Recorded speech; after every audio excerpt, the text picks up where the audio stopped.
This week on ETTO Sidequest, we review Stray Gods. Does this role-playing musical hit all the right notes?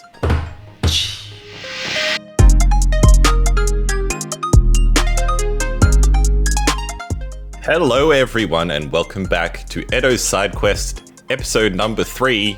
That's 3 more than any other gaming-focused podcast ETTO's ever done. Isn't that right, Josh? It's probably true.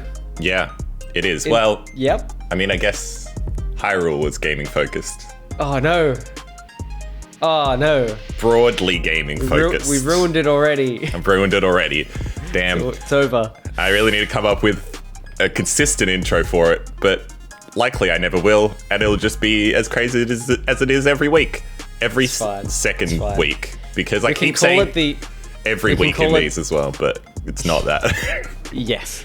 We can call it the other only show. The other only show. Yeah, okay. Yeah. No, totally. That works. The catch-up is the only show. All right. Well, what I'm going to do, we're going to restart it now. Everyone's heard this already. This is in the podcast, yeah, sure. But we're gonna play Sting and everything all over again. We're gonna do this. All right, you ready? All right. Yeah.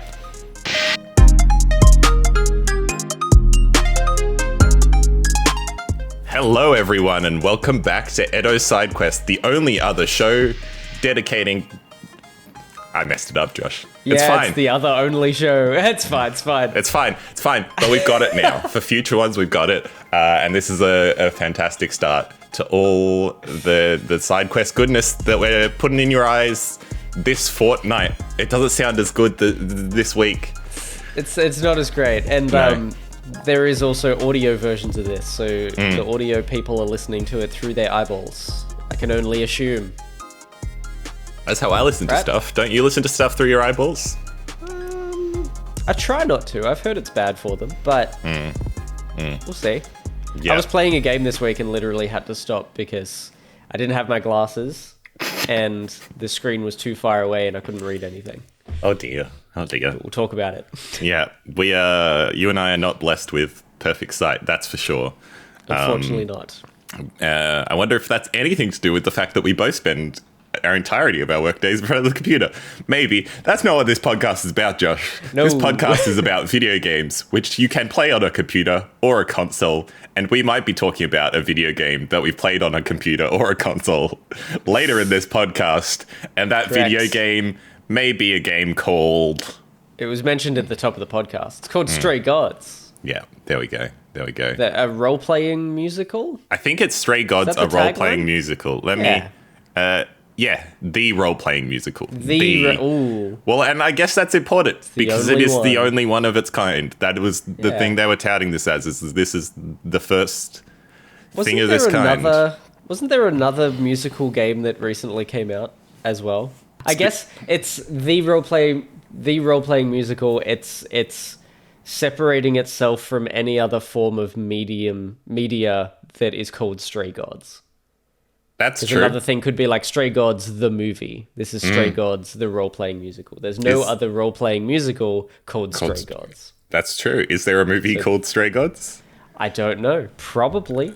You can look that one up. Maybe there's there's a book called Stray Gods. Maybe there's could be a comic book called Stray Gods. There's a similar comic book though, which we'll also talk about. While Josh is looking that up, we're not talking about that yet. Can't find it. Can't see anything. No movie called Stray Gods. There you go. No. Heard it here first. That it doesn't exist. So it's not really a scoop or anything. But anyway, we have to get into our first segment. We can't just ramble on forever, despite the fact that it's been a mess. Yeah, it's been an absolute. Can't even get the word mess out. What's happening to us, Josh? It's been a mess of a start to this podcast. So it can only go up from here. Surely. And by only go up, what is Mike? Josh, please take over. What's this first segment called? By only go up, we mean like how you would pin a notice to a notice board. That's not what it's called. It's called a... The bulletin board. Bulletin board. Yeah. Only up from here. Only up from here, a video game. Oh my gosh. What a great start we're off to, Josh. And let me tell you, It's been 3 weeks since we've recorded a pod. We're out of touch. We're out of practice. It's been 3 weeks, and we were also just talking about how both our lives are pretty insane right now. Yeah, I don't know how this one's going to pan out, but it'll be fun, and you'll be along for the ride if this first 5 minutes is anything to judge by. We're about to roll straight out of this into a potentially 3-hour live stream. So. We sure are. We sure are. Do you have any news, Ben? I do, and let me tell you, I'm getting it off to a cracking start with definitely a fantastic, not at all nothing piece of news. My previous 2 pieces of news for this podcast have been Glorbo for World of Warcraft. Yes. And then following that up by saying Glorbo went too far. And it turns out that my news for this podcast is clearly just going to be random internet drama related to games, it seems. Excellent. Hit us up. So I was thinking about doing something for Gamescom opening night live, because that's coming up in a couple days. But I was like, by the time this comes out, that will have happened. If we're going to talk about any predictions for it, it's not going to make sense. So maybe we'll just talk about that next time we record one. That's always fun to do, though. No, totally. Well, if we could line it up better in future, we will. But we didn't do it for this one. So I was like, all right, well, I need to find something else, because that was the one I had in my head all week. And then some drama happened on the internet, Josh. On Twitter. So obviously, big game coming out in a couple of weeks. Big game called Starfield. You may have heard of it. I have once or twice. Yeah. And let me tell you, people are starting to get their hands on Starfield. Reviewers. It's out in the wild. The embargo lifting for it on August 31st. And one of the people within the gaming sphere who goes by the name on Twitter, or X as we may call it now, Grums. Official Twitter of Mark Kern, CEO and designer, former team lead for OG World of Warcraft, producer, Diablo 2, StarCraft, Chrono Trigger is best game. That's his bio. Amazing. And he put out this tweet, and let me tell you, has this tweet divided some people. So I'm going to bring it up here for us. Please. He put up this tweet. He says, the physiognomy of start screens. For one, don't put in a word that everyone has to look up. Physiognomy? Yeah. What does that mean? There's also drama over this word now. You could quickly look up. It's basically like what the idea, I think what he's trying to say here is judging something based on its features, judging something based on its looks. It's based on the original word is based on like a weird pseudoscience that isn't really a thing, kind of racist thing. It's weird. Weird word to pick. Yeah, this says a person's facial features or expression, especially when regarded as indicative or character or ethnic origin. Yeah. So there's the weird origins for the word. So to start with, bad way to start. You could just say the way start screens look is a good way to judge something about the game. Anyway, so this former lead on World of Warcraft posted this, be like the physiognomy of start screens. Also, I realized visual aid for audio listeners, so I'm going to try and describe it. But we'll get to that. The start screen of a game can reveal a lot about how rushed the team was and how much pride they took in their work. Starfield's start screen either shows hasty shipping deadlines by a passionate team overworked, or a team that didn't care. And it just has a picture of the Starfield start screen, which people now have access to. And the start screen is very minimalist. It's just got the minimal Starfield logo that we all know in the middle of it. And then like an eclipsed planet, I would say, is the best way to describe it. Like there's a sun glaring out from behind the planet. And then just like you're setting stuff on the left, a little news about Starfield in the top right. And the Bethesda logo in the bottom corner. And the Bethesda logo. 8.5 million views, 3,365 quotes. A lot of people have had their thoughts on this. Basically, a lot of people have come out and been like, what is this guy on? Because he is basically like saying that by looking at a start screen of a video game, you can tell if a team cares or not about their game. Which, let me just say, my opinion on this is ludicrous. He's like, you can tell so much from the start screen of a video game. I do not care about the start screen of a video game. I may look at a video game and be like, that's got a nice start screen, but I don't think it's going to affect much beyond me being like, that was nice. I look at this and I'm like, it's whatever. But I don't think I've looked at any other Bethesda game start screen and been like, wow, that's amazing. It's really affected. Like the Skyrim start screen I think of is even more minimal than this, I'd argue. And everyone loves Skyrim, so, you know. Just a Bethesda thing. Yeah, and Pete Hines I'm wondering if it's animated at all. Yeah, totally. I mean, or it probably is just that still image.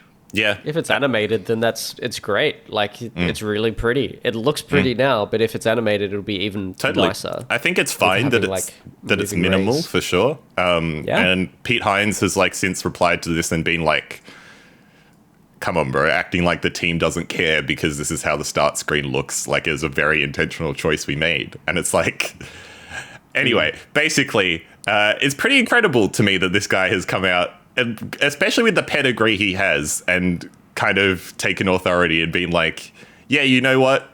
The start screen is how I can tell if a game is good or bad or not, and if a team cares about their game. I don't know, Josh, you've worked on a few games at this point.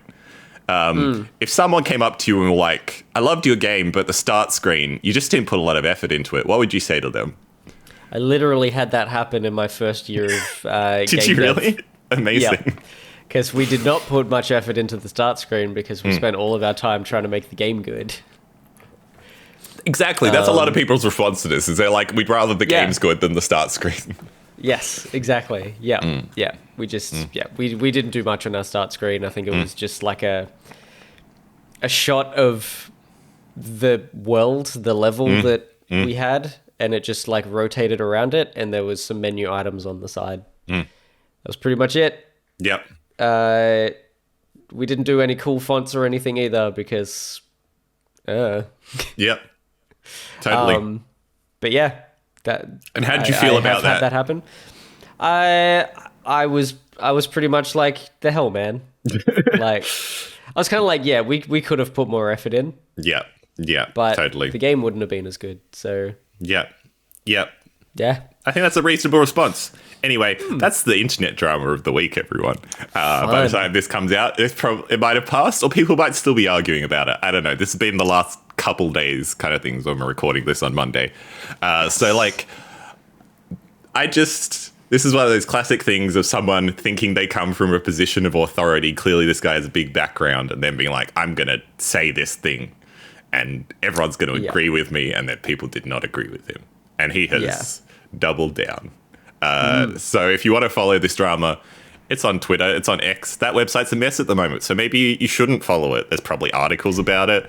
Go find something that go find a way of engaging with it that you want to. Maybe you don't want to engage with it beyond this at all. Maybe I am just here to be your window into the stupid parts of the internet, because clearly that's all I can do on this podcast now. I love it. I don't bring news of value, I would say. I don't bring news of consequence, of substance.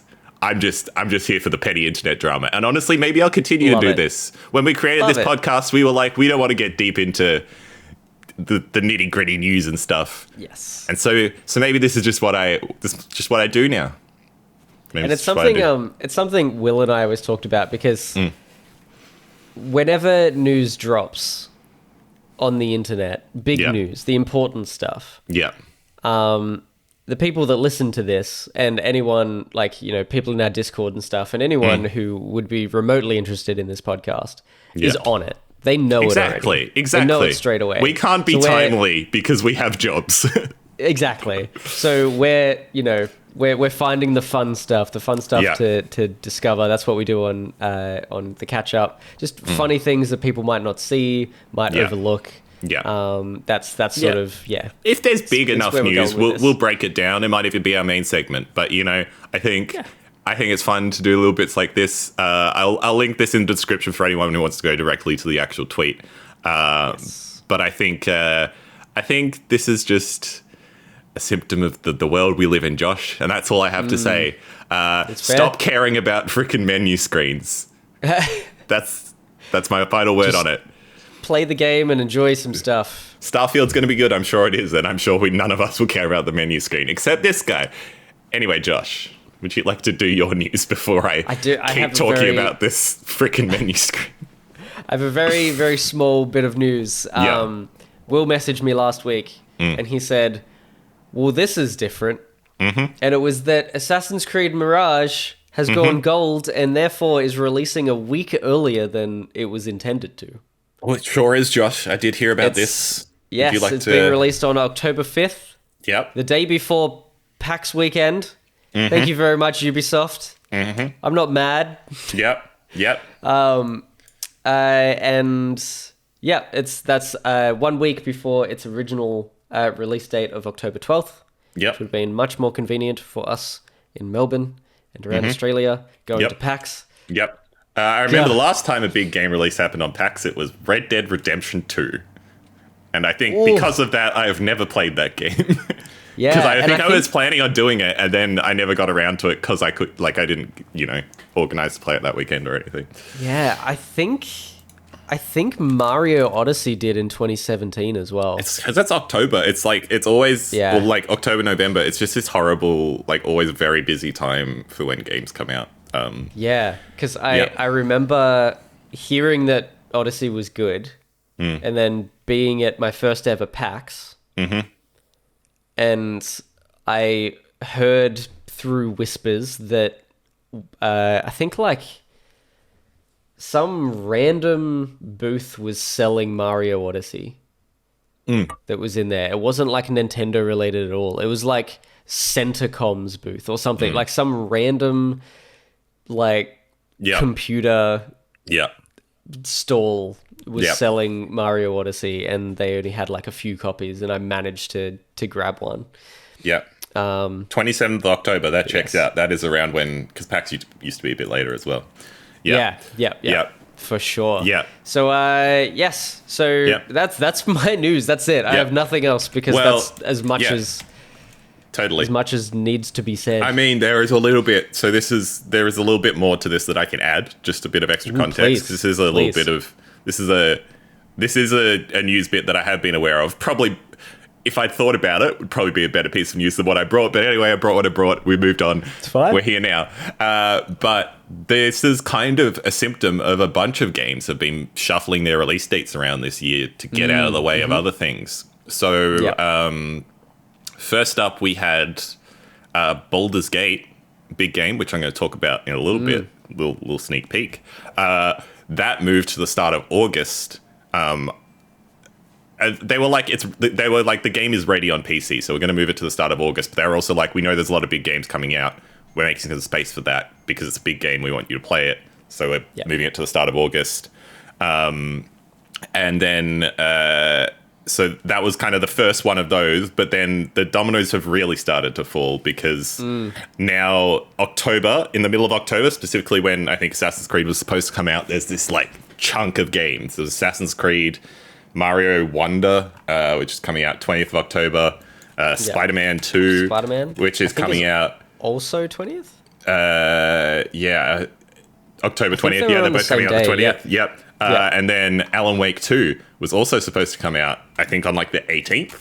Yes, I heard that was delayed by 10 days, I think. Yeah, so that's the thing, is that these games are...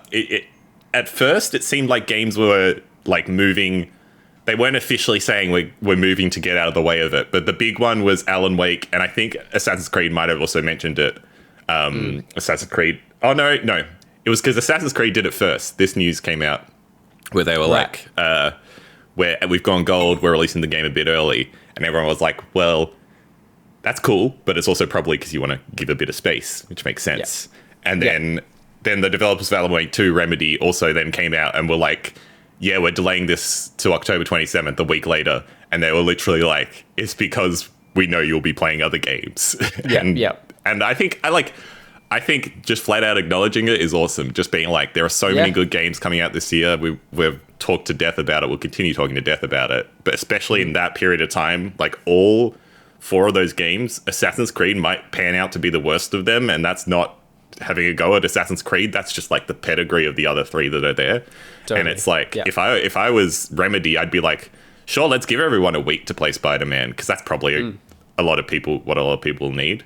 Let's give them a week because we want people to focus on our game. And I think that's like important. If you can afford to do it, by all means, like I think it's a good thing to do. And they're, I feel like they're devs.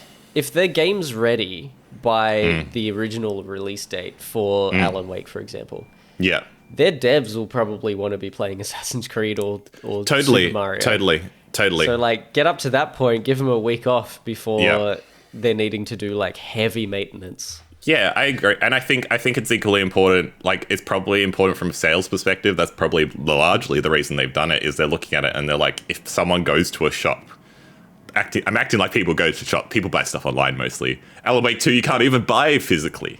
That was a big deal a couple months ago.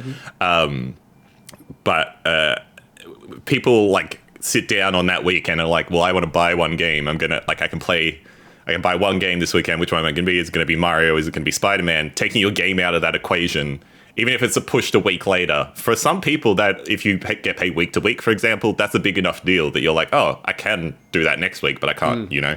And so instead of having to make that choice at that point in time out of the three, and then you maybe never touch the other two again just because you forget, or it like passes through your mind, like I mentioned with Red Dead, moving it a week, it's like, it's out, it's not that far out, but it's out of the like block of it all. And I think that's really important. And from our perspective, gives us like, you know, a bit more space between, not much more, but a bit more space in between all of them to play, which I think is good. So I'm glad Assassin's Creed did it. I'm glad Alan Wake did it. Spider-Man and Mario Wonder on the same day is a little bit mean. Yeah, that's gonna suck. And neither of them will budge either. No, that's for sure. Neither of them should budge because neither of them need, like, I don't feel like they compete with each other, but it's just one of those things that, like, they will both sell gangbusters. Absolutely, because they're both exclusive to their platform. So, like, families and Nintendo stands will be all for Mario, obviously. It's going to be the big one going forward. And then you got your PS5 for Spider-Man. Yeah, totally. And I think that's ultimately why you've seen Assassin's Creed and Alan Wake budge out of the way, is they're like, we know these games are, like, we can't compete with these games. So I think it's, especially on Ubisoft's part as well, I feel like you kind of wouldn't expect them to budge like that. So it's commendable, going back to your original, the fact that Assassin's Creed has moved. I think it's good for them. I think they're making a smart decision in a way that Ubisoft maybe doesn't always. Yeah. It sounds like they're doing quite a bit, because they've also said, like, Mirage is a smaller game. It's only like a 20-hour campaign, and it's a much smaller world and stuff like that, which is awesome. Like, it's made me interested in it, because what stopped me playing the last few, even though they were fantastic, I loved the deep mechanics and RPG elements of them. They were just so big. Yeah. And I'm like, modern Assassin's Creed with updated graphics in but a shorter kind of thing. If they're still able to bring over some of those elements of those old games and then mesh it with like a shorter game, I think that'll be good. Yeah. It's just insane for a game to come out early. Oh no, totally. That's we didn't even touch on that. I don't remember if that's ever happened. I mean, Baldur's Gate. But like that again. Oh yeah, I guess. But I mean, that was technically in early access as well. But that is it's not. It is. So even if Baldur's Gate is one of them, it's like, it's not really happened much until now. It definitely feels where I feel like game release dates used to be really to hit like some set points, and they would all clump together, because you'd go into a store on like a Black Friday or whatever the days are in America to buy a game. They were all kind of clumped around there for that reason. I feel like as we move into digital and like, you know, just kind of buying games whenever, that kind of thing, I think we'll probably start to see it more and more. A lot of games kind of wanting their chance in the spotlight. And so, I think it's interesting. I feel like this is the start of this happening a lot more. Games releasing slightly earlier or slightly later to kind of like make their own space, which I think is good. I think it's a cool idea. And you know, maybe it ultimately means it makes people spend more money on games, because they don't have to make that decision, which, you know, is good for the companies, less good for us. But that's sweet. Yeah, sweet. All right. Well, that's the bulletin board, Josh. We've taken all the notices off it. We've gone ripped them up. They're gone now. We'll never talk about them again. Never. but there's still some stuff in our little notebooks that we need to do. Perhaps those notebooks might be considered a quest log.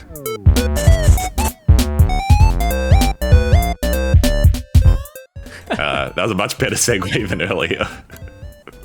I'm riding the adrenaline, Josh. I'm riding the adrenaline. We're on our stride now. We're charging forward. Yeah. Ben, have you played any games this week? I have one main game, as well as Stray Gods, which I had to play for this.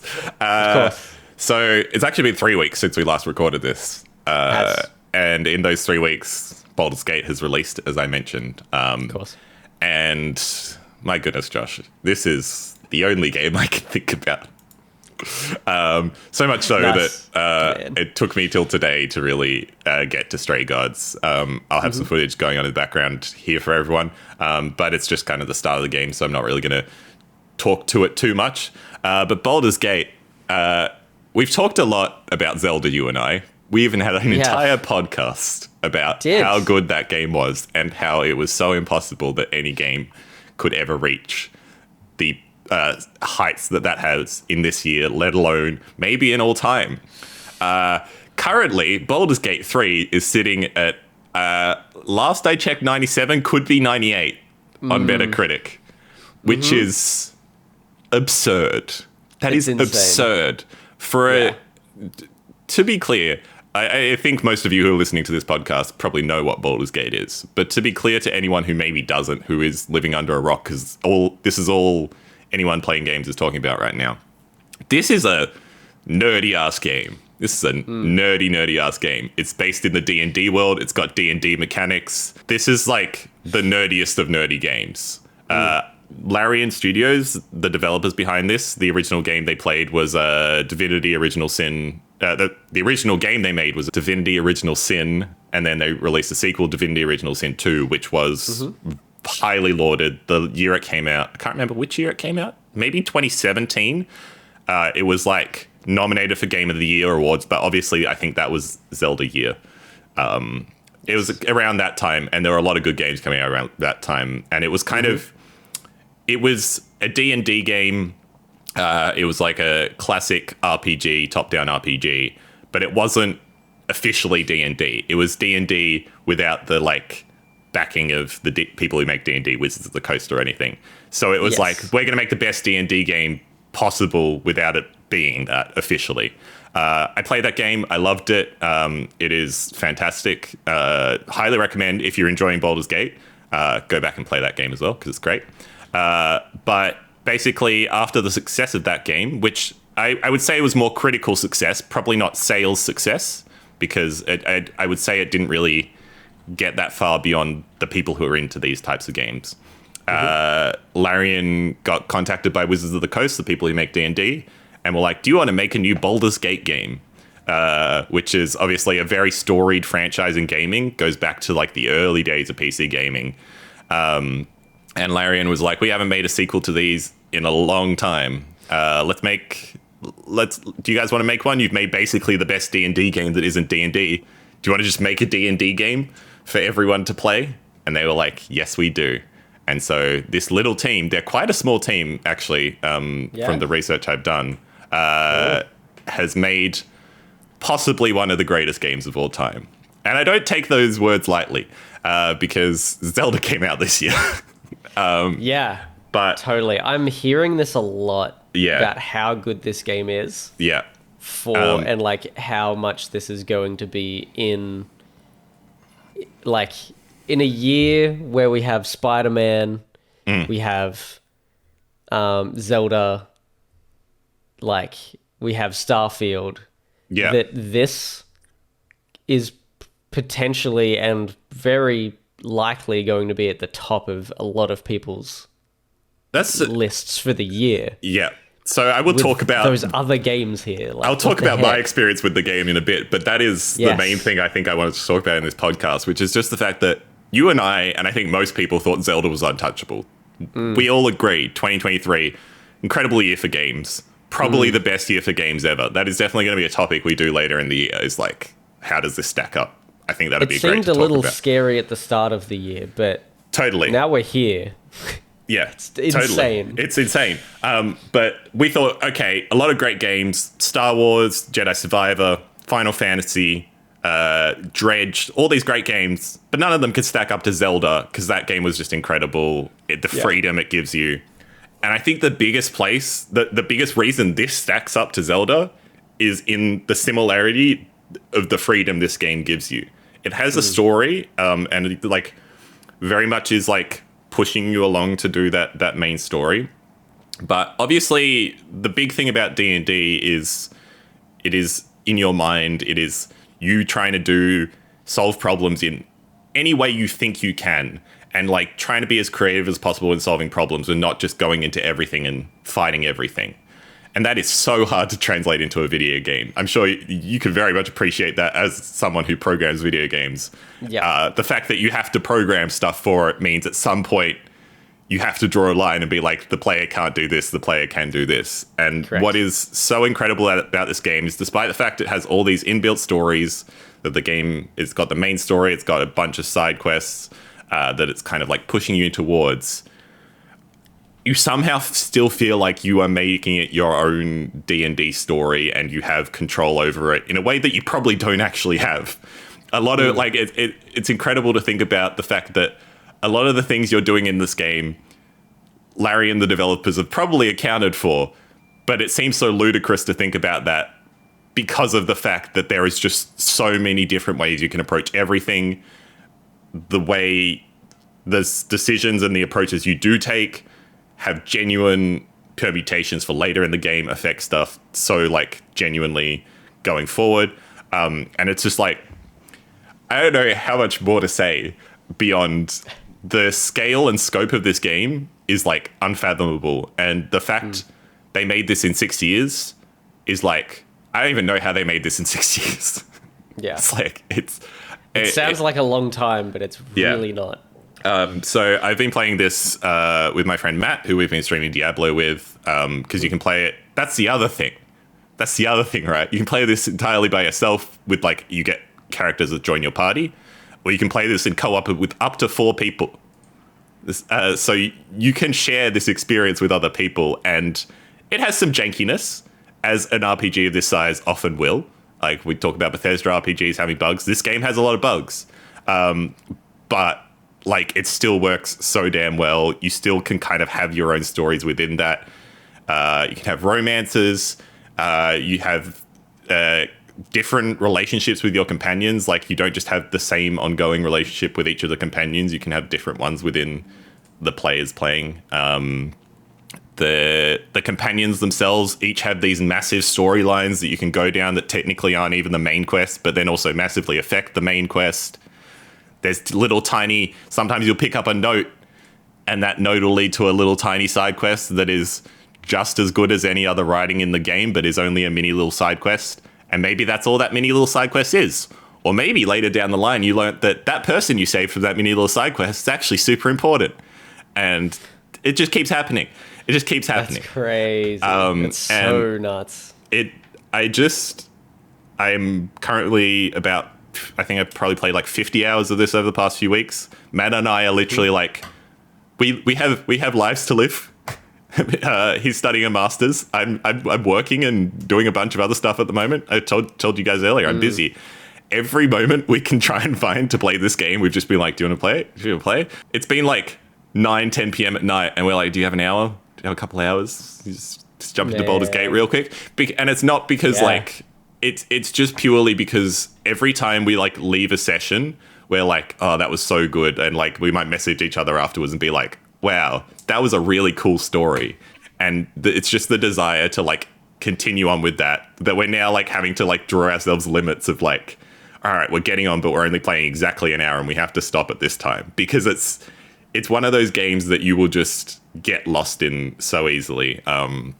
We're about, I'd say maybe a bit over halfway through the main story. I think I'll be talking a lot more about this game, but it's pretty incredible. I'm amazed as well, just like the reach this has gotten within the wider gaming sphere. It's only out on PC at the moment, yet everyone seems to be talking about it. And when it releases on PS5 in like a couple of weeks, I think it's only going to get bigger. and then when it eventually releases on Xbox, which their main problem is they can't get it working on the Series S, which is why it's not releasing on Xbox yet. Interesting. But I think it will eventually. Yeah. And yeah, I think it's like the fact this has penetrated into the wider gaming community beyond just like the nerdy CRPGs, classic RPG people like me, is kind of like super duper impressive, and shows how good this game is, that random people who aren't into these kind of games are picking it up and being like, wow, this is really cool. It's also probably to do with the fact that D&D podcasts have become a massive thing. You know, people are a lot more into D&D. It's less, it's more of a cool thing to be into now than it used to be.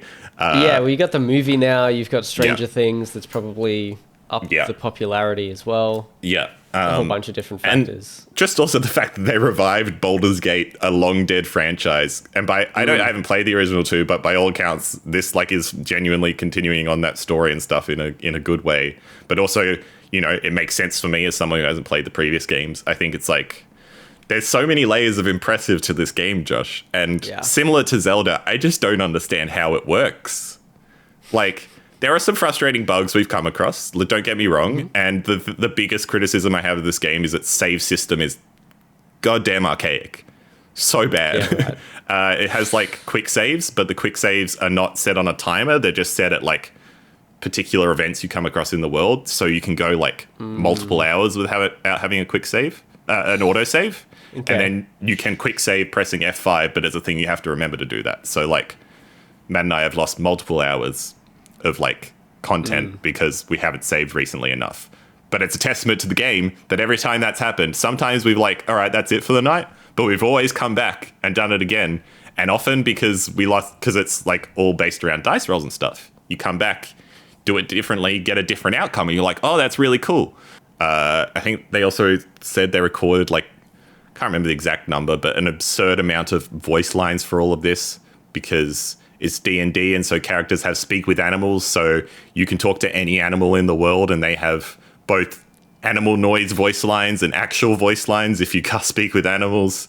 That's and then obviously there's all the choices, so they've had to record all these different things for those. Just on the main screen there's a whole bunch of like boxes. Are they all different abilities that are linked to key bindings? Yeah, so on mouse and keyboard, they're linked to key bindings. I'm not sure how that works on controller, but I'm pretty sure there's a lot of wheels. But by all accounts, it like works pretty well from what I've heard. Wheels. So you'll press down like X and it'll bring up a selection wheel. The other thing I will say is Divinity has come out, I think, on all consoles, including Switch at this point. So they have experience doing that. The big problem why it isn't currently slated to come out on Xbox is because it does have split screen multiplayer on consoles, and they can't make that work on the Series S. Apparently they can make everything else work, but the split screen multiplayer is what they're struggling with. So, and only on the Series S because it's like less powerful. So I think that's like, I imagine the reason they are like, we're not releasing it is because we don't want to compromise on the quality of the game. That's so interesting. It's such an interesting thing. Like, you haven't heard of, game studios come out and be like, we can't do it because of this on the two like most powerful gaming consoles that are out there. Yeah, totally. Like that's pretty crazy for, pretty good news for PlayStation, pretty bad news for Microsoft. Yeah. And you might see on the screen here, there is insane. Like 2 rows of abilities, but depending on the class you're playing, you might have like so many more abilities, especially if you're a magic casting class. You have so many spells. You pick up items that give you other spells. You can increase the size of that, so there's 4 rows of stuff. And on my main character at the moment, I have 4 rows of stuff, and I'm still running out of space to show all the things I need to show. Half the screen, or like a third of the screen. It's a decent amount, but it's like, and that just also talks to the scope of the game. Is a lot of those options are just like different kinds of attacks, but then some of them are just like different actions you can take.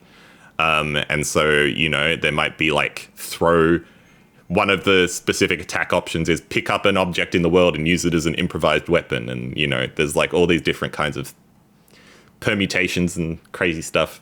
It's just wizardry. The thing that this and Zelda have like convinced me of that I already knew, but just has reinforced to me this year is that game devs are wizards.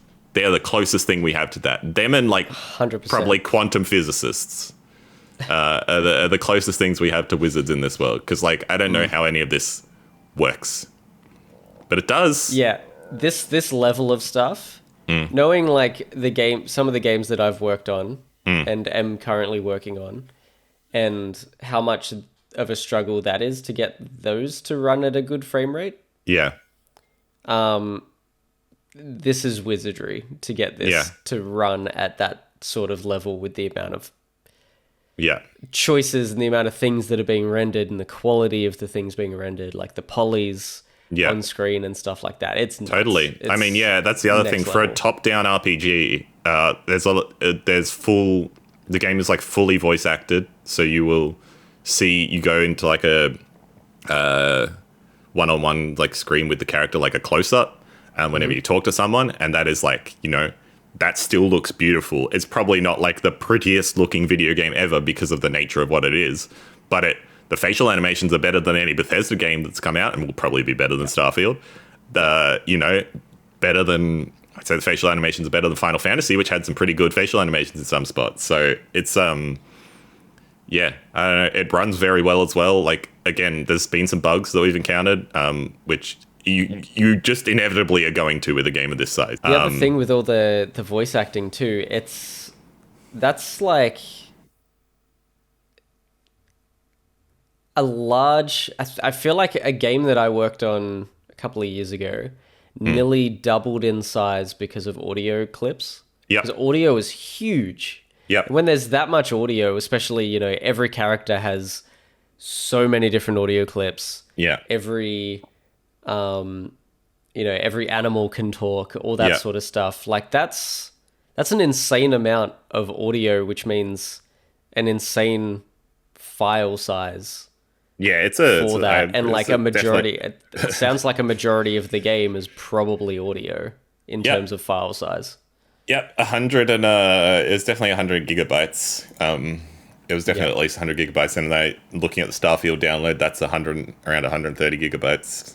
So as games are up to that size, but you know, we can take it on our computers and stuff at this point. I think that's fine. I could keep talking about this game for like hours, and we need to do the rest of the podcast. Yeah. I can get through mine pretty quick because I've only played like little bits of them, so they're kind of small. I've been playing a little game, Ben, by a little studio called Larian Studios. I started playing Divinity Original Sin 1 just a couple of days ago for a few hours. Did you? I did, yeah. Are you serious? I legitimately did. What? Yeah, I did. What? So that's crazy. Yeah, so funny. So on Friday, I went over to my fiance's place, and she had her hen's night on Sunday. Yeah. So her and her housemate, who is her maid of honor, were preparing a whole bunch of stuff for that. They were like cooking food and making things and you know, putting stuff together. So her other housemate, her maid of honor's husband, who is also a gamer, was like, "Hey man, while they're doing that, do you want to go play some Divinity?" Because we talked about it before. Yeah, and I'm like, sure. So we sat down, booted it up, and we played probably 2 hours before my non-glassed eyes couldn't take it anymore. Plus, he was playing. He's primarily a board gamer. Yeah, we're very similar, but in terms of like, he plays more board games and I play more video games. But he had a gaming session with someone the next day where it was one of those board games that takes a few hours to set up and about 12 hours to play. Yeah.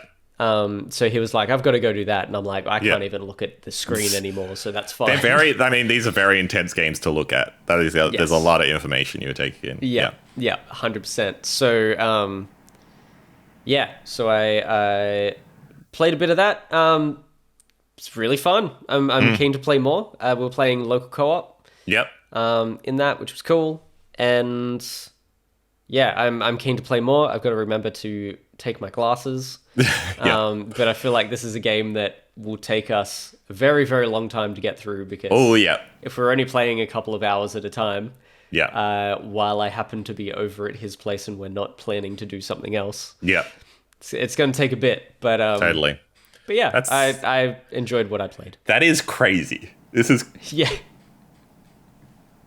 Yeah, when you mentioned like Larian and then started talking about the Divinity games, I'm like, this is gonna be good. This is gonna be a fun.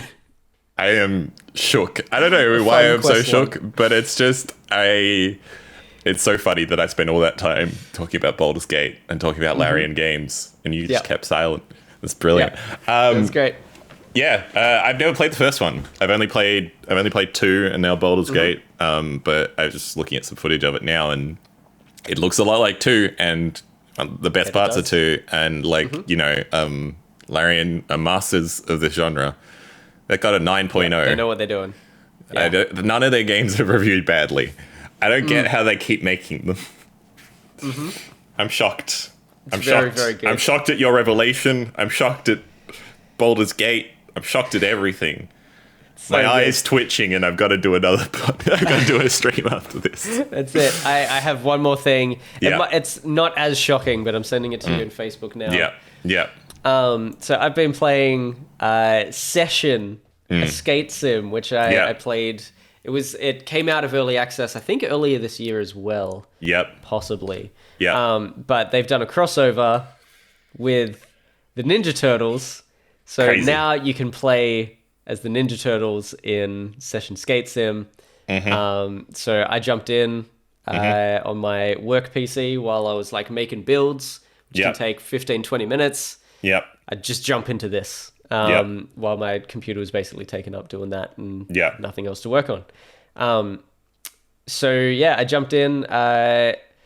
Basically, there's a skate shop in this where you can buy, like, you can customize your deck and things like that.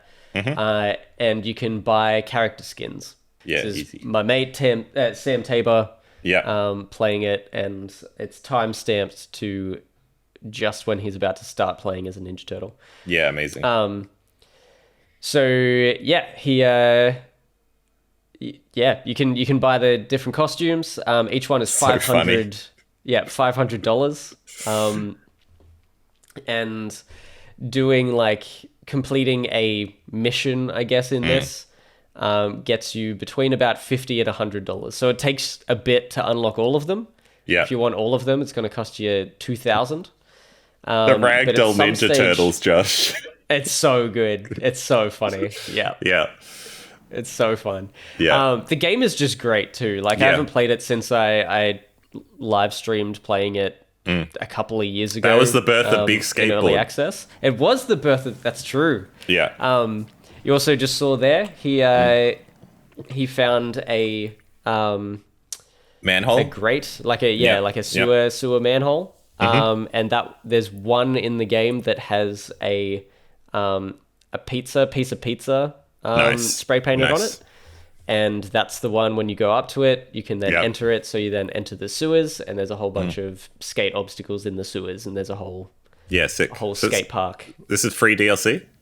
Free DLC, yep. Awesome. Just exists in the game, which is very, very cool.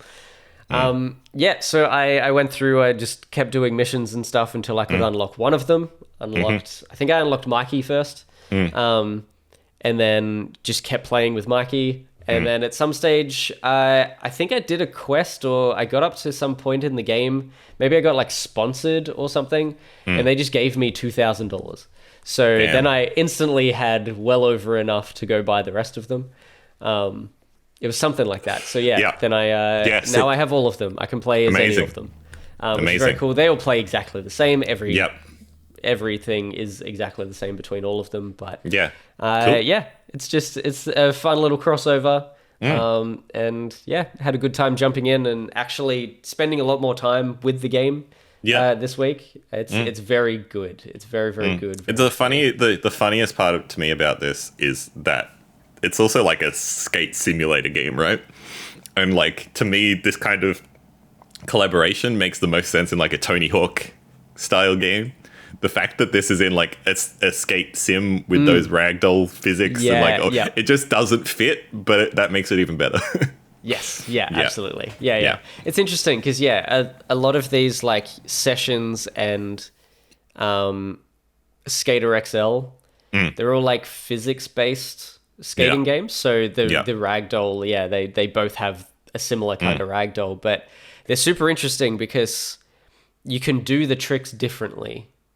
Like, it's not like Tony Hawk where you press a couple of buttons and the kick flip happens in exactly the same way on exactly the same animation. It's all literally based on how and where you flick the sticks, and that depends on how the board actually flicks. That's so impressive. And like, the landings can look different. Your feet placement on the landings can look different every time. It's crazy. It's really, really cool. It's very clever. All these sorts of physics-based skating games that are coming out now. It's awesome. Yeah, sick. That's awesome. What a quest log. It's great. It's been a wild time for us. Interesting mix. I'm still a little bit shook by that revelation, but play Larian games, everyone. That's what we've learned from this. But we have been playing one other game. We have, because we need to talk about it as part of this podcast. So should we jump into part of our main quest? Oh, you did it. You did the segue for me. Did. I'm sorry. I probably cut off yours. No, that's fine. It's fine. You took it from me, and I appreciate that. And the sting's happening now. And the sting's happened. There it was. Dear. It's been a good one, Josh. We're going strong. We've got a game to talk about, and that game is the role-playing musical Stray Gods. Indeed. Yes. Finished it last night. Smashed it out. I finished it 3 hours ago. Incredible. I don't have a lot of structure to how I want to talk about this, because this game is an interesting one. We could talk about some level of shared experience, but one of the big things with this game, obviously you heard it in the name, the role-playing musical. This game is a musical where the music itself changes based on decisions you make, hence the role-playing part. Let's do some top-level thoughts, and then maybe we'll get into some specific stuffs after that. Josh, first of all, what was your main style characteristic you picked at the start out of the three? Yes. And then or trait, Yeah. And then what are your top level thoughts? Cool.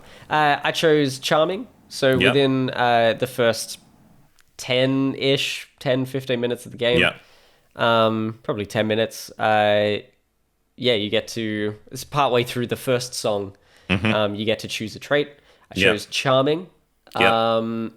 And that basically just means that you choose things that are nice and that people will like and that sort of support your friends. Which makes sense for you. Yes. Because there's another one that's kick-ass, and it sounded like I was going to be a bit too rude for what I liked and mean to people. And then there was one which was, what was the other one? It was like clever. It was clever. The other one was clever. And that one felt a little too sneaky. Sometimes it sounded like you were going to go behind people's backs or do, like, say one thing and do another and stuff like that. And I'm like, I don't really like that. And now Josh is a good Christian boy. Don't do any of that. That's right. So I went that way. For the most part, you still, on occasion, especially during the songs, well, pretty much only during the songs, they give you the option of going a different direction with where you want to take that song and what you want Grace, the main character, to sing about, and where what you want to do. But the other options do come up as normal like dialogue options, but they're grayed out. So you can see where you could have gone if you chose something else, and you can replay it with that in mind. But I chose charming. Overall, I don't know. The couple of times that I came back to this game, I did struggle to come back to this game. Yeah. I was like, I do want to play something else. Yeah. I don't think this sort of thing is quite my jam, like an interactive graphic novel, which is weird because it's kind of a comic. But like I guess I didn't play any Telltale games. I've never played a Telltale game like that before, other than like a tiny bit of Back to the Future, and even that I barely got into. And things like that where you're not really that in control of a character. If I was able to like walk around and stuff, I would have been super into this. But yeah, it was. I think I really struggled. I've been very tired as well, so the idea of just sitting down and basically watching hours upon hours upon hours of a drama was... I struggled to come back to it because of that.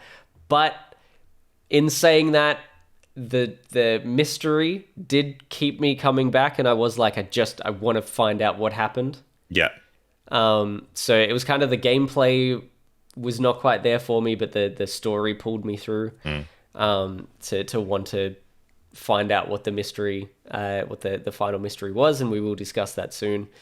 And I'm sure we'll discuss no it spoilers just yet. I'll tell you when we're going to do spoilers. So yeah. Yes.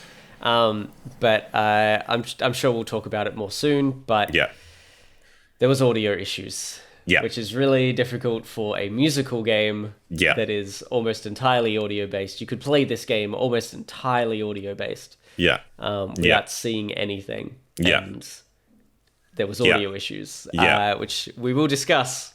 Yeah. Totally. So off the top, Josh specifically messaged me and was like, I'm choosing Charming. Should we choose something else? Just to we get some different options and stuff. And I played the demo as well. Last Steam Next Fest, I think there was a demo. And so I had a little bit of experience. I knew what he meant by that. And I was like, I probably would choose Kick-Ass anyway. Not necessarily because it's what I would choose. I think similar to you, I'd probably choose a lot of the Charming options if I was going directly from my heart, but I thought the Kick-Ass option would be fun. So I was like, I think I'm going to do that. I think that's going to be how I play the character, how I role play the character. And so throughout the game, I largely chose a lot of the Kick-Ass options, except when it didn't quite feel right. And I will get a bit more into that. I'm kind of with you. This game is a weird one for me. I think in the areas it excels, it really, really excels. The music is superb, and I think we could probably have predicted that. It's composed by Elston Wintory. I think the Melbourne Symphony Orchestra as well did a lot of the actual orchestral work for it. I did see one of the things that I was going to say to you before the pod, but we were like, we'll leave it. Is along with the audio issues, I noticed in the credits that it said SMG did some of the audio. Oh, there you go. Some of the audio engineering for this, which was very interesting. So totally. They were also involved, which is cool. I think the music itself, the songs, really fun, really energetic. A decent amount of variation, but some good motifs carried through all the songs that I really liked. I'm excited to kind of go back and listen to the soundtracks. I think there are at least 4 soundtracks for this, based on different choices you could choose. And I think the fact that that bit of the game functions as well as it does as well, I think is good. Super impressive, because that's the thing. If you're making a role-playing musical, that's the thing you want to get right, is that if someone chooses a choice that is different in the middle of the song, you want to make it work. And I think for the most part, it basically always worked. Even if it was a transitions were really nice. Even if it was a transition in very much a different style of song, it always it wasn't jarring, which I think was fantastic. So massive kudos to that. Massive kudos to all the voice acting in this. Everyone, they got a star-studded cast for this. Look up Stray Gods on IMDb, and it is insane. I don't know. I know 4 of them. I don't know a bunch of others. I'm sure there's I think the ones I'm not aware of. Yeah, you've got your Rahul Kohlis and your Troy Bakers and. I don't know that first one that you just mentioned. But you've got Laura Bailey, Ashley Johnson, Troy Baker, and Felicia Day. Totally. A lot of critical role tied in people that area of the world. Sure. Rahul Kohli is what has he done? He's he's done a couple of Netflix shows. But he's done quite a bit of voice acting. I think he's kind of somewhat within that circle. He's probably just a little bit less well known. I couldn't list all the names. Basically, if you look up the IMDb, most of the actors in this are have just crazy storied history, whether it be in TV shows, video games, movies, all that kind of stuff. It's crazy. Kimberly Brooks most recently became a part of the Destiny voice acting crew, so that was fun. There's also Anjali Bhimani, who played Symmetra in Overwatch. What else? Anyway, I'm not going to go into all of them. You can look them all up. But yeah, huge pedigree in that part, and it all came through very well. I would say poor Troy Baker, his voice is so well known that was the one that I was like, I'm just listening to Troy Baker right now. Whereas most of the other people, I was like, you're doing a different enough performance. But it is also the problem when you have someone as prolific as Troy Baker. As soon as they're in a game, a lot of the time you're like, that's Troy Baker. I just know that, and he's good at what he does. But that was probably the one that I was like, he could have done a bit more with the role. But I think he did well. The writing of it was great. The writing pedigree for this game is also insane. David Gator, who worked on the Dragon Age games, was the main writer and one of the main the project leads on this. Yeah, Troy Baker was also. I saw his name in the credits. He was heavily involved. Yeah. He was pretty up there, not just as a voice role, but actually within the production of it, which is cool. Obviously, this game was made largely in Melbourne, which is cool. That it kind of still got all that global cast and stuff. Clearly, a lot of people with a lot of connections, and I think that's awesome. I think in those areas it really excelled. I realized it's gone quite a bit long just talking about that. I do think that I found the same issue where I struggled to come back to it again, maybe because of Baldur's Gate. It's hard to come back. It's hard to find the motivation to play this game when a game as good as Baldur's Gate is out. And that's not this game's fault. But I think it's also, I don't want to be like, this game doesn't feel like an RPG because it doesn't have game mechanics, but it doesn't feel like an RPG because of that. I don't want to be like an RPG can't exist in this kind of format. I think it probably could exist in a visual novel format, but to me, I never felt like I was role playing as much as I wanted to. I didn't feel like I felt like I was just making choices, and in that sense, it was a musical Telltale game, as you kind of pointed out, which is fine. It's just not really to me what the game was pitched as, and that I don't think we could have expected much more than what we got, given the size of the team and all that kind of thing. Is probably exactly what the game could have been, and I don't want to be like, this game is bad because of that. It was the thing where I was like, not only is it only just choices I'm making, there's no RPG tree, there's no skills or any of that, which doesn't need to have.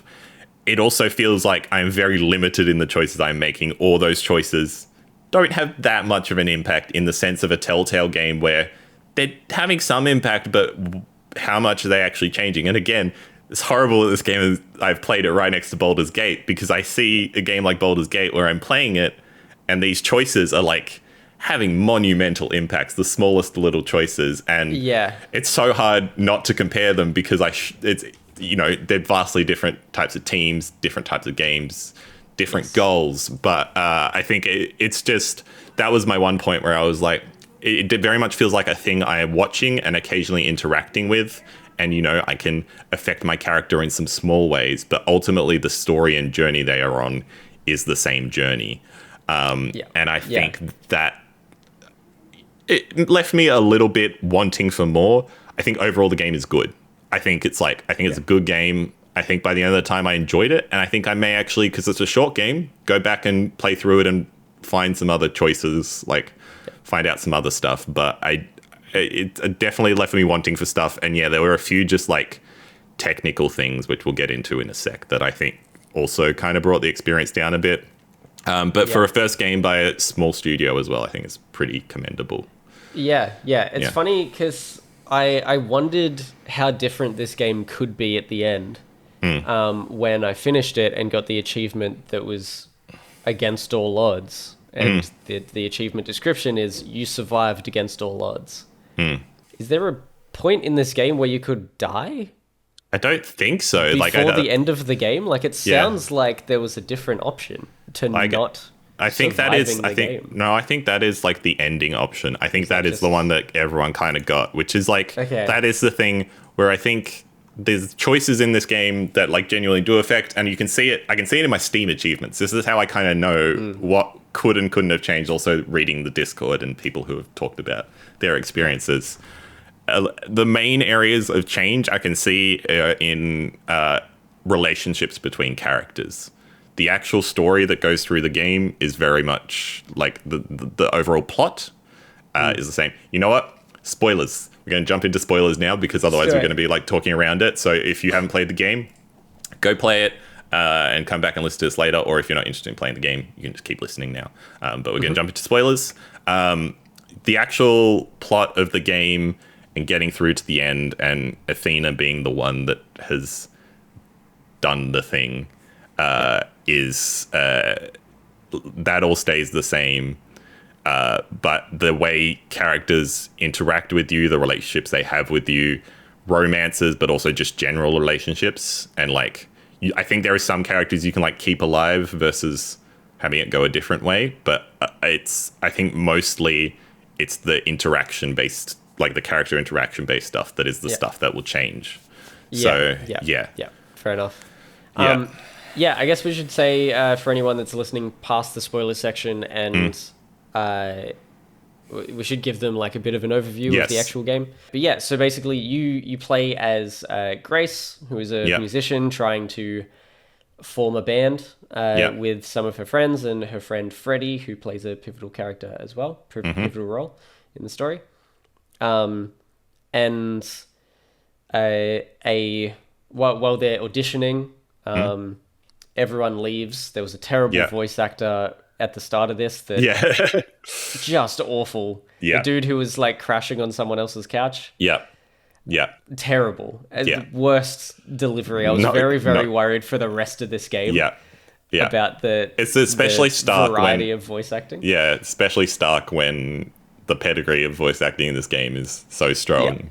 But the rest of it was great for me. It was just this one, like this couple of voice line deliveries, which was just, But anyway, they all leave. She's by herself, and then another character comes in. Calliope comes in. They sing a song together, and then I don't know if it's like later that night or the next day or what happens, but They kind of have a bit of a moment as if they've like connected in some way. Grace goes home. At some point, Calliope like knocks on the door, bursts through or something, and she's been stabbed, and then she dies. Something comes out of Calliope, goes into Grace. An orb. And then a character comes through the door. There is just like light behind the door as well. And this character is like, you got to come with me. This whole situation's crazy. Grace has no idea what's going on. She's like, what's happening? And then she gets taken through this door. She ends up in kind of an office where she meets a group called the Chorus. The Chorus are actually a bunch of the Greek gods. So this whole game is based around the Greek gods. Your stereotypical ones, you got like Apollo, you got Athena, you got Persephone, you got Pan, you got Eros, Hermes, who was the one who came and got you. You've got Medusa. All the ones that you would recognize the name of at least. And they blame you for Calliope's death. They believe that you have murdered her to take her godhood, which is the thing that came out of her. And into you, and you talk them into allowing you to prove your innocence, so they give you a week. So the whole game is you just going around talking to different gods and trying to find out what happened to Calliope and being able to prove that. So you go across your town to all these different places. All these gods are very modernized, and they've... through the story, you find out like they've had to leave their world to come to the new world, which is your world, and they just live as normal everyday humans. So they own clubs and they go clubbing and drinking, and you know, they live in a shack on a beach because they're Apollo, and Surfer they wear a dude. shirt that never is done up, and they just have six-pack. He looks like Troy Baker too. Certainly does. So that's kind of the basic idea of it, I guess. There's not, when I say you're trying to find out what happened to you, you don't really do anything. Like as the player, there's no mystery that you have to solve yourself. It's literally just unfolds. It just unfolds, and you just get a few choices of how you interact with different characters, but it unfolds the same way from what we can tell. Yeah, I think on the plot side of things, I think my biggest criticism of it is it's predictable. And I think in a game, again, that kind of pushes the idea of choice. Again, I don't want to be like, your role-playing game needs to have like desperately different branching choices to be like exactly what it is. But I just feel maybe it's in the messaging of what this game was, that it felt to me, it kind of got lost somewhere in that, like, pretty decent, like, I mean, even from your first interaction with Athena, I was like, seems sus. And then I was like, I'll talk around a bit more. But it feels like I knew before the characters that Athena had done it.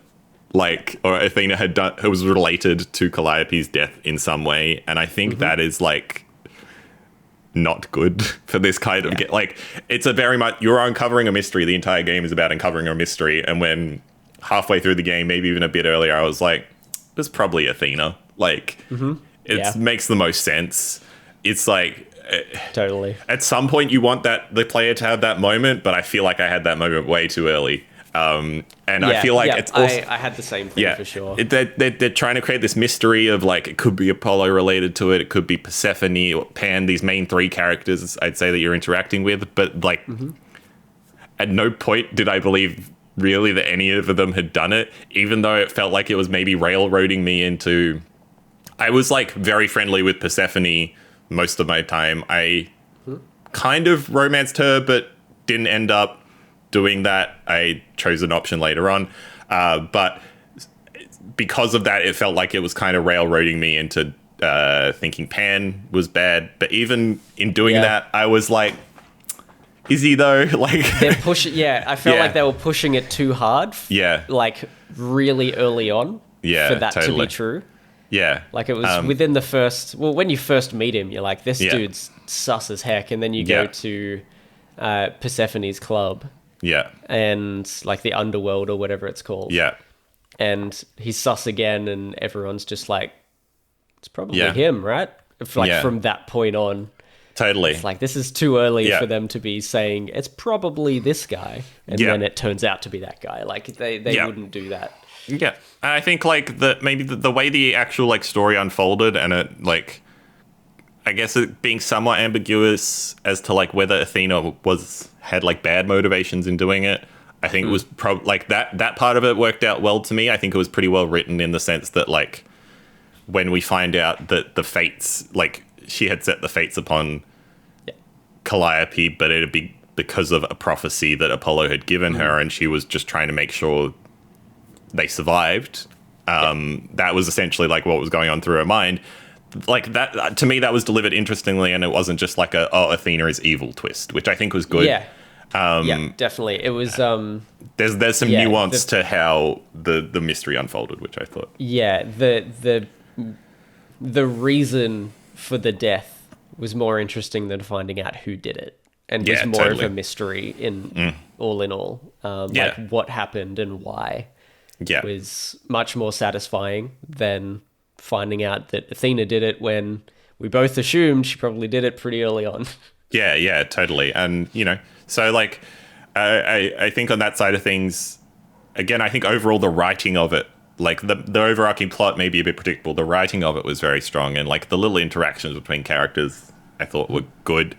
It was just a lot to take in. I guess that's my other thing. It was just a lot of reading and listening. You can't skip dialogue, which I know they want me to listen to everything, but like a lot of the time, if I'm playing these games by myself and not on stream, it's like I will read the thing and skip it. A lot of people probably do the same thing where they will listen to the start of it, but if they want to get through a thing quickly, they will skip the dialogue once they've read the subtitle, which like maybe it was an intentional decision not to be able to do that, but it definitely frustrated me at times, especially when I was getting extra information on people, because that's often the point in the games when I start to skip through stuff, when I'm just getting the extra information bits, but I'm not getting like core fundamental bits about the character that I want to skip. Yeah. And if I have to listen to them talk about it on and on and on, it's a bit frustrating. Yeah. What did you play on? PC. Yeah. Cool. So I played on PS5. Triangle did skip it. Okay. But I think it skipped it to the next dialogue option for you. Oh, okay. There might have been a skip option. I just didn't find it. But yeah. Yeah. So it skips like a whole conversation between dialogue That's options also not great. Instead of just what's being spoken about at that point. That's what I found anyway. It seemed to skip like too much.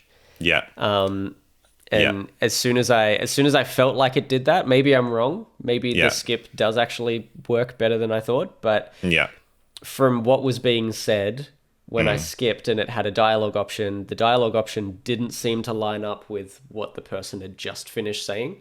Yeah. So that was where I'm like, I'm not using that anymore. I used it like once or twice, and I'm like, no, I'm missing too much of the story here. But I do want to skip individual lines. But I think we'll jump into technical issues real quick, and then maybe we'll jump back to like a few differences maybe between our playthroughs. But I think on that, like technically, I feel like this game could have had more time.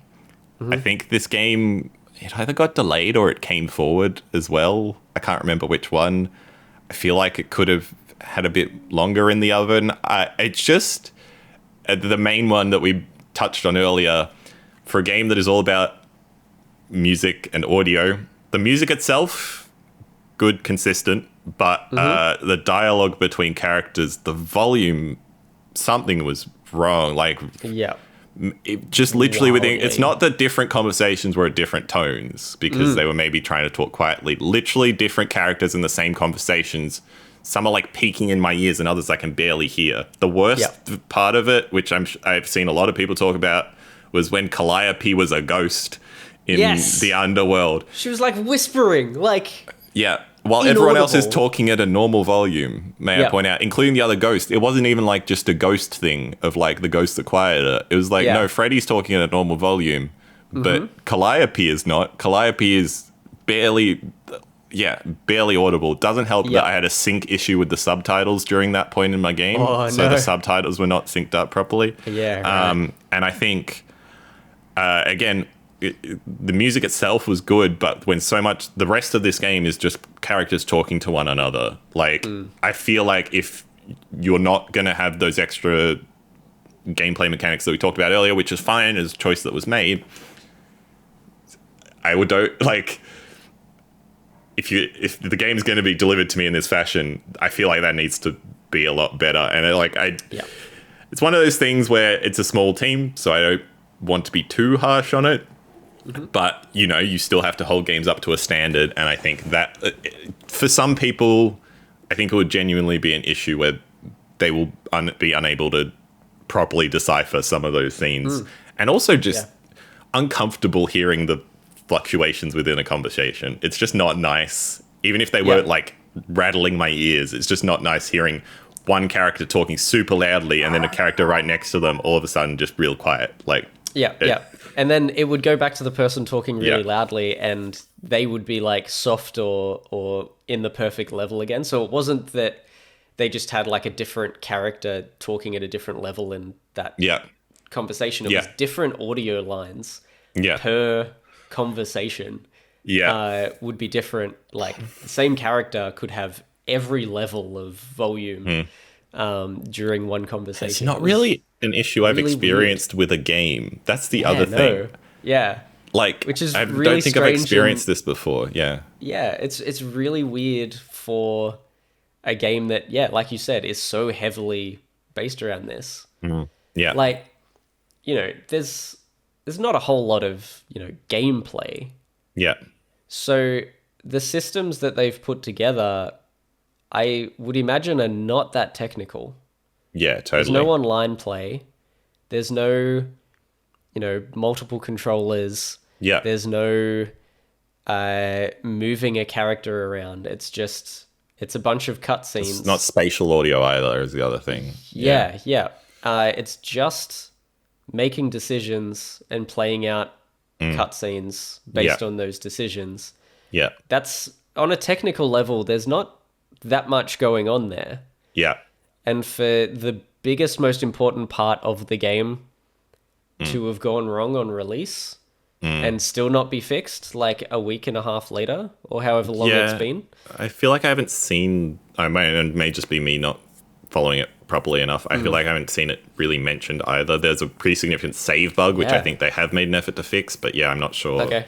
I've noticed this one. I could be wrong, and I could correct myself later on this. But I totally agree. It's a bit disappointing to me, and I think it's just like, I get things can go wrong in development. It just seems like a pretty glaring one to me for the game to release with, which, is what it is. I think other things technically, you played this on controller, so maybe navigating the interface was a bit better. Navigating it with a mouse and keyboard felt like, with a mouse in particular, not really any keyboard input, just felt quite unresponsive. When I moused over stuff, it kind of wouldn't select it unless I really properly moused over it. It didn't feel like... Interesting. Yes, I had a similar thing. When there were the dialogue options, you'd press up, down, left, or right. Yeah. And if it was by default, it would point down. And if I pressed up, it wouldn't do anything. I had to go down and then circle around. Interesting. To the other options, which was weird. Okay, so it seems like... Oh, actually, I think that's... I might not have put my finger on it, but I think that's exactly the problem I had, was I kind of had to circle around them. Yeah. Yeah. So every time, whenever I just tried to go to an option, I always had to go down first and then come around in a direction to it. Yeah. It feels weirdly unresponsive, which again, for a point and click, you're just clicking in this game, it feels... That's it. A bit rough. The only two things are choosing dialogue and audio, and both were broken.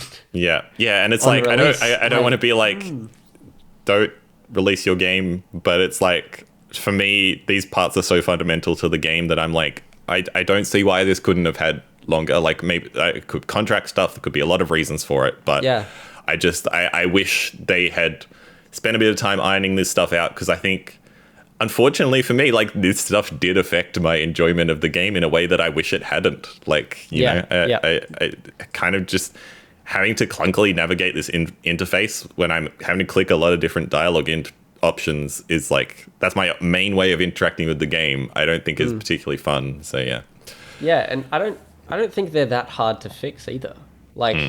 From a developer's point of view, I feel like that would take a couple of days. Yeah.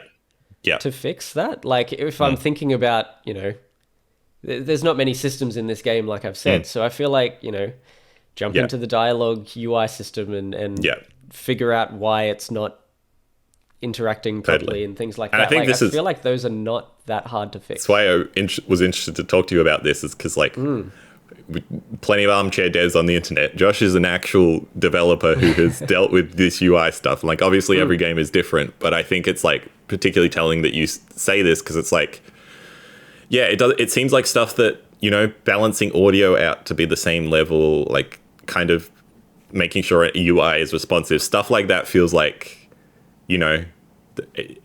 I've made some games as well.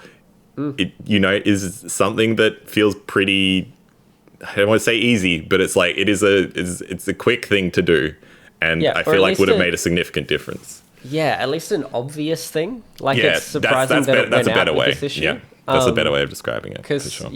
I've literally today I was working on a game and a bug came in where if you pause the game, the music gets faded out a little bit. You can still hear it a little bit, but it gets faded out.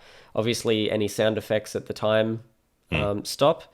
And then when you unpause the game, the audio doesn't bump itself back up, and some other sound effects don't come back. They never come back again, even like, you can continue playing the game and they don't happen anymore. It's like, it's a common bug. Like, audio issues are common, but when it's your entire game, that's an issue. Totally. Other UI things as well. Maybe this part was a little bit easier with the mouse, but on the map, or just visually in general, not even just on the map, but I guess with a mouse it'd be a little bit easier because you can see exactly where your cursor is. But I struggled to actually like easily tell what was selected. Yeah. Okay. Yeah. Not just like. Do you mean like visually the color differences and stuff? Yeah. It wasn't overly clear what was selected until you started moving things around. Yeah. So looking at a screen, I would have assumed, by default, someone's house, the next location should have been selected by default, but it was always your like log of player, like of character information. Yeah. So I always went there, like that map came up and I'd go, yep, X, straight in, let's go into it. And it would bring up the character log. I'm like, I don't want the character log. I'm never going to read the character log. So I went out and I'd have to choose something else because it just never felt clear and wasn't defaulted to the next location that they recommend you go to or something like that. So even on the main menu, it took me a while to start the game. That was one I definitely noticed, was like, the selecting stuff on the main. It was, speaking of main menus, which we talked about earlier in the podcast, it was a pretty main menu, but I think almost that got in the way of actual usability of the main menu at times. My last technical thing I'm going to say is visually, I think I love, it looks very comic-y. It looks like a comic book and like, I think they executed on that style, particularly in the characters, very well. Characters are gorgeous. I think I'm interested by their choice to do 3D backgrounds and the way in which they did them for a lot of this game, because often there would sometimes be weird close-ups on the textures that seem very intentional, and the textures themselves, I don't have a problem with the low poly kind of style they went with, but the textures themselves, especially on PC, and like I acknowledge this is on Switch as well and stuff, but they were not great to look at, which, especially if you're going to do close-ups, when it's background environment, I think it's great, but when it's close-up, it's like, okay. I had noted about this as well. It was like a really low quality, blurry almost image, like pixelated. And I just, again, as a dev who does a lot of porting right now, there are, like, I assume this game was probably made in Unity, and there are very, very simple ways to downscale an image for Switch so that it isn't 4K for PC and things like that. So there's not really an argument being like, I know it's on Switch because, like, you have to cater to both. You do that in the porting process. The person porting I think says these images low res. That's very reasonable to say because, I think it's, I say it's like it's on Switch and stuff, but I am playing this on a PC. I'm playing it at 1440p. I'm not saying it has to look like stunning, like perfect resolution and everything, but like, especially if you're going to close up on certain things, like it needs to look better, and I think that's I think we can say that, and I think it kind of it's a shame because all the 2D stuff looks fantastic, and I think the actual modeling of the environment from what I saw is pretty good. It's just that the actual texture work was weird at times. I think that's the only way I say it. Weird. Yes. It's odd. I think a lot of what we're coming across is it feels like polished stuff. It feels like the game itself, the story, while you are like, it's not really my style of game, like I think we can both agree, like there's largely something good here. They've done a pretty good job at trying to execute what they were going for, which is a musical that changes like the music changes and that kind of stuff. Yeah, and that stuff, the music and stuff was great. Yeah. There was some, lyrics and stuff where I'm like, it's literally just talking, but it doesn't like rhyme. It doesn't really go together. Totally, I was that, but then I was like, that's just musicals. Musicals are Sometimes. just there. Yeah. And there was one specific song, the one with Asterion, where it was hard to listen to, but I think that's the point. Yes. And I did like Asterion as a character a lot. But yeah, I think like overall it's a pretty good game. It's just the technical issues, the polish wasn't there, and that is unfortunately like the stuff I think I'm going to remember more. The music I will remember, and the music I will probably listen to soundtracks of it and stuff. But it's like, yeah, and maybe it's maybe unfortunate that I've been playing a game like Baldur's Gate recently that is just like so polished on so many levels, and again, can't really compare them. But as I think we've talked about, there's some pretty fundamental polished stuff that I think, if maybe a game has a couple more months, is stuff that I would love to have seen sorted out. Probably might be fixed in some patches, some of it. Stuff like the texture work, maybe not as much, but yeah, I think what is need to be said has been said there. Quickly, I guess, did you romance anyone? Did you go down a romance? I just went for Apollo. Yep. Sorry, just seemed like a nice dude. So yeah, I romanced him. The romancing is very light in this game. So it's it's little flirty lines here and there, and then at the end, the very, very end of the game, Apollo essentially asks you to move in with him. I don't know if you did on yours, but no. Well, it's more Persephone says, like, I heard Apollo was thinking of doing this, and Apollo's like, I wasn't going to ask yet. She's busy. Like, this is not the time, kind of thing. So yeah, he's like planning to. So obviously, some of those flirtatious things worked in that sort of way towards the end, and then they like kiss right at the end, and that's basically the end of the game. But there's not, from what I could tell, there wasn't too much that you could get out of flirting with people, like flirting with them and then wildly changing your dialogue options. It just felt like maybe you just end up with a different character at the end. Give him a little smooch at the end. That's what I've heard. I didn't end up with anyone at the end, Josh. You got the achievement for that. I there was did an get the achievement for not romancing anyone.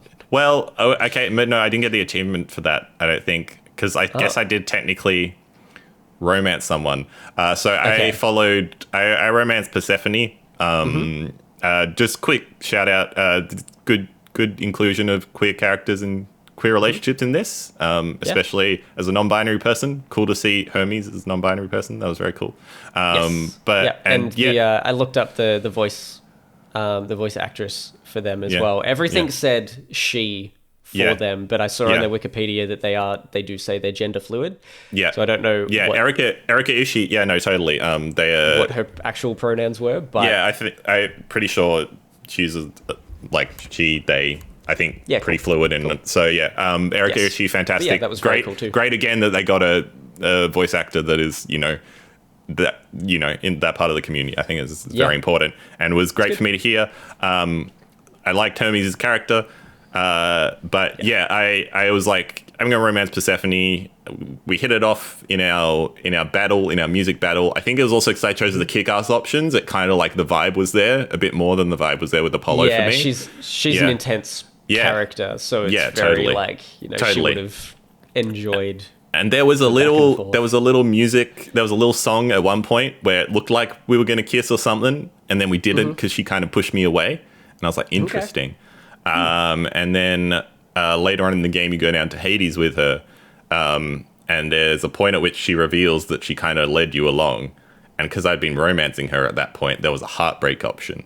And I was like, and I chose that option because it seemed like the most realistic option at the point that I was like, you lied to me. And eventually I was like, I forgive you. But because I chose that option, I wasn't with anyone at the end. Sure. Like I still was like her friend, but it was just like, You kind of had the summary of what everyone was doing, and everyone was kind of going off and doing their own thing. And so I think because I chose that option, that was like the end of that.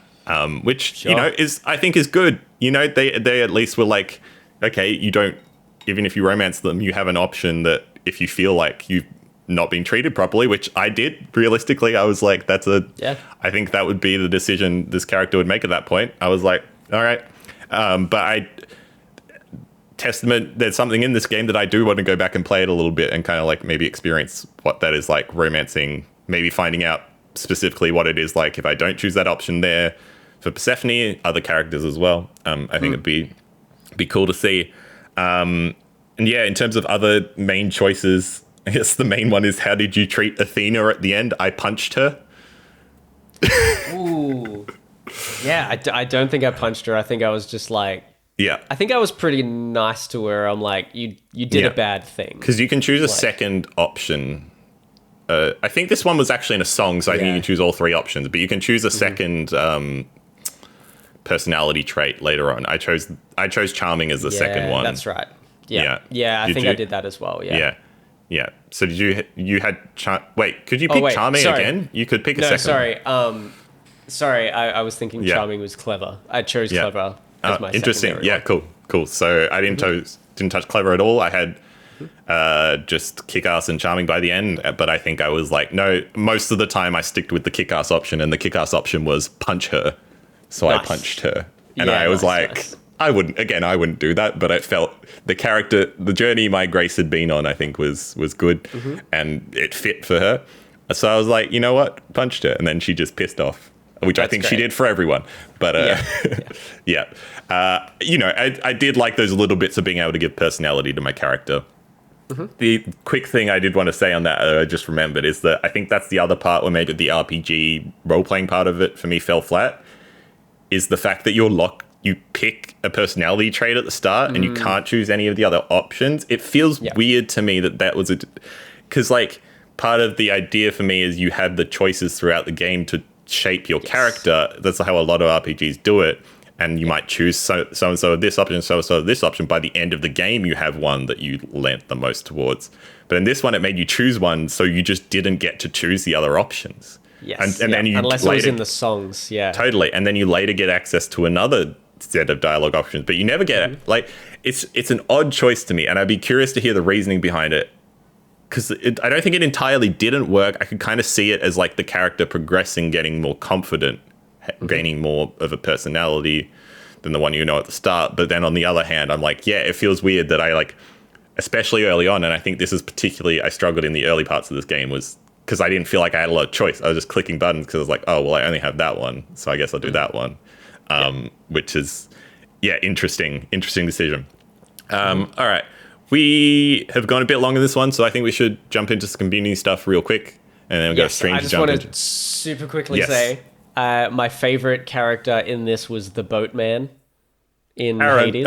Corone. Yeah, no, totally. He was so sweet. He just wanted to play a game. Oh, he was great. It's so cute. But speaking of Hades, to play games with people. He's like, "Did you bring me a game?" This game felt like it took a lot of inspiration from Hades and had a lot of similar character styles and stuff. Corone as well as a character. I did enjoy, as a big lover of Hades, having a lot of that crossover kind of felt here. It did also make me want to play Hades more than I wanted to play this game, which is fine. Yeah. But Hades is one of the greatest games of all time, in my opinion. And we're getting Hades 2 early access this year. It's crazy year. Nice. Yeah. No, Corone was great. My favorite character was Minotaur, Asterion. I really liked him. Yeah, he was great too. Yeah, he would have been my second for sure. He was so fun. Yeah, I loved him. Alrighty. Dolphin Pants says, I tried to get everyone to do a short review. I had to chastise Joshy, and he delivered a shorter review after delivering a classically Joshy long review. Thank you, Joshy. We appreciate you going back, but I had to call you out for it anyway. But yeah, so we've got a few short words from a few different people. Dolphin Pants said, for the first of its kind, it's a solid start with a great cast and a compelling story with a handful of earworm songs. I've caught myself humming since playing. Also, first game to actually make me cry, R.I.P. Freddy. That is true. We didn't really talk about that. Yeah, we Freddie didn't did talk about die. that bit. That was pretty brutal.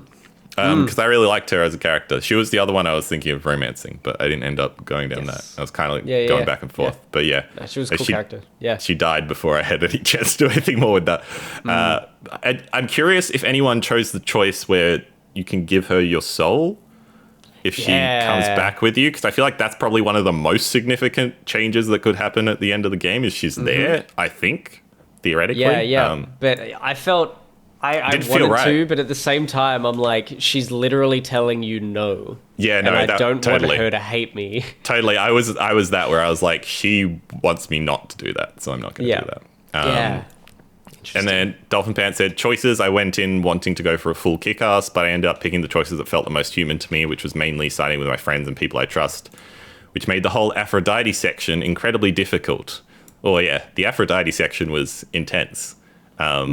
I saved her, I think. I think she can die. Because the whole thing around that section, Aphrodite. Yeah, I saved her too. Yeah, she has the party? Yeah, she has the party. Yes. Yeah, I saved her too. Yeah.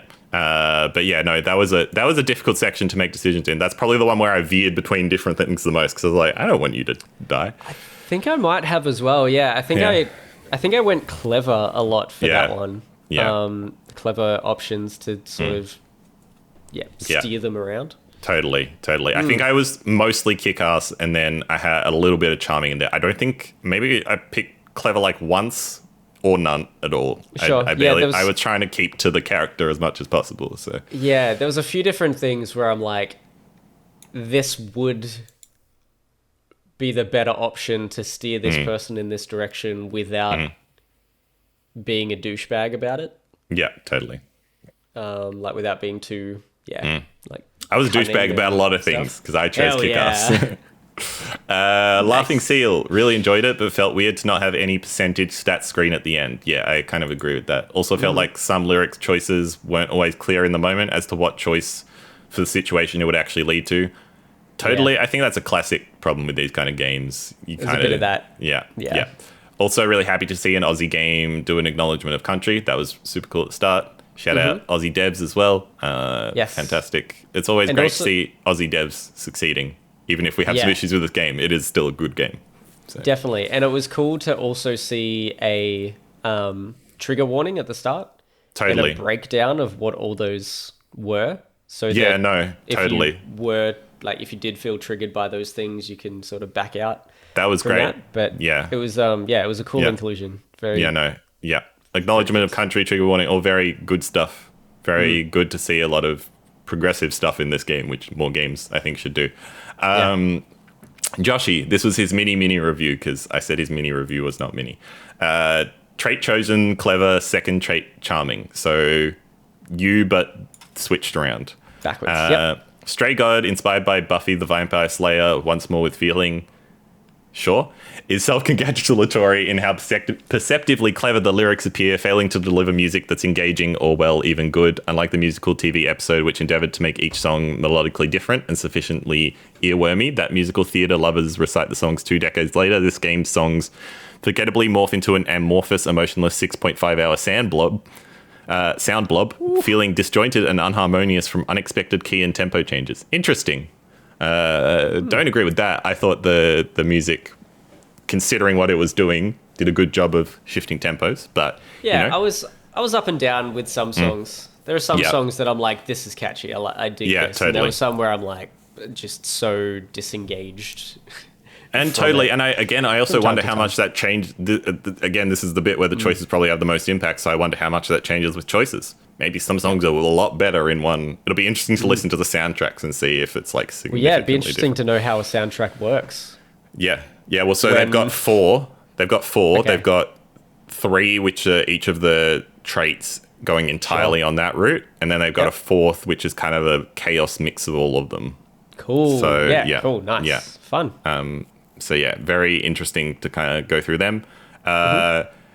Joshy had a couple more things. Missing game elements affecting repeat playability, no skip or fast forward button on dialogue scenes, no playback speed setting for slow paced dialogue, no summary page of what choices were chosen. Agree with that. I have seen Joshy, friends with me on Steam, has played like 16 hours of this, so I think it's played through it at least a couple times. So Yeah, cool. Interesting. Yeah, I think, but I agree with elements of that. I do think the music was better than you gave it credit for, but you know, I also can see, your argument. Lawcat, my review of Strange Gods. I hate the menu system that doesn't highlight well, so that I thought I was clicking continue, but I actually selected new game and saved over my 4-hour save file. I almost did that last night. Yeah. 100%. I almost did it. It was. I'm so glad that they had a pop up that said, "Are you sure you want to overwrite your save?" Yeah. So glad. Which that was apparently, there, I think that was the problem they didn't have, and I think that's why Lawcat might have added that later, and I think Lawcat lost their save, so I'm not sure they went back to it, which is a shame. But maybe menu should be more simplistic. Yeah. Grums. Yeah, Grums. Freaking Grums. And finally, Jade. Okay, my review of Stray Gods. I found the world building and the choices changing your song concept intriguing, but this game is not a new favorite. I'll probably replay at some point after the bugs are ironed out. I think that's fair. Yeah, cool. I think generally, if I were to give it a score, I've been thinking about this today, it's probably 7.5 for me. I think it's like, because I think, 7 is your classic. It's a good game, but I don't. I think because of all the technical stuff, it's like struggling to hit those higher heights, and also just being a bit predictable. But yeah, that's kind of where I'm at with it, and it seems like similar vibes from our community, other than Josh. Yeah. I think. Oh man, it sounds so rough. I don't like rating games. You don't have to. You don't have to. Yeah. But you can. I feel like I'd go like a 5 or a 6. I think that's fair, and I'm not. Again, it's the whole thing of like, that doesn't mean the game is awful.